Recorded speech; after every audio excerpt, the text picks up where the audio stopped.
Peter, you didn't have to kill him. You didn't. God damn it, Peter Quillin. Knockout. In a Peter Quillin fashion, brutal knockout. Michael Zerafa gets carted out on a stretcher after he gets stopped in the 5th round. And what can I say about this Peter Quillin performance? The earlier rounds, the first 4 rounds, it was a typical Peter Quillin fight. He was winning the fight in my opinion, but it was nothing too extravagant. He was landing his typical heavy thudding shots, and Michael Zerafa felt like he could exchange with Peter Quillin.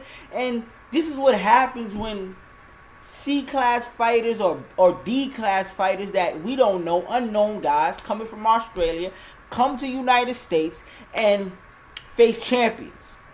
They get put on stretches. Cotto did it to Gil, but he ain't put him on the stretcher. But all these Australian guys, they come over here and they get beat the fuck up. And I'm tired of seeing Al Heyman pick these guys from wherever the fuck he's finding them. Where do you find these Australian guys? Like, what the fuck does he have to do? Does he make up a call and talk to Australian promoters? Like, how do you find these guys? But with that being said, Peter Quillin comes in there and does his job. He puts this kid on the stretcher, and I'm not trying to be cruel, but god damn it, it was a sight to see. And it's just shocking how so many people get all quiet when somebody gets put on the stretcher, but they boo when people want to box, typical boxing and tap and do all that shit. They don't want to see that they boo, but when somebody gets put on the stretchers, oh my god, why did Peter have to do that? Peter Quillin came in there and did his motherfucking job. And at the end of the fight, he did the best call out I've seen yet. He definitely called out Danny Jacobs. And the fight, from his words and Danny Jacobs' words, they say the fight is going to go down December 5th in my hometown of Brooklyn, New York. And of course, I'm going to definitely go down there and see Peter and see Danny do what they do. 2 explosive fighters coming in there. But the funny part of this whole situation was, after you put a man on the stretcher, Peter, he's throwing chocolate in the air to people. You don't put people in fucking stretchers and then donate candy. Like, this is not... This is some sick shit going on in boxing, man. You don't just motherfucking knock people senseless, put them on stretchers. Poor old Michael Zerafa could be fucking brain dead. And you just throwing out candies and calling fighters out, man. But besides that, it was a typical Peter Quillin performance. He did what he was supposed to do. He did what we expected him to do in superb fashion. And I've always been a Peter Quillin supporter.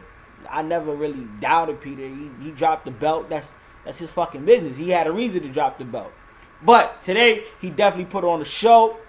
Definitely made up for that Andy Lee debacle, not making weight, coming in there and taking off late rounds and letting Andy Lee come back in the fight.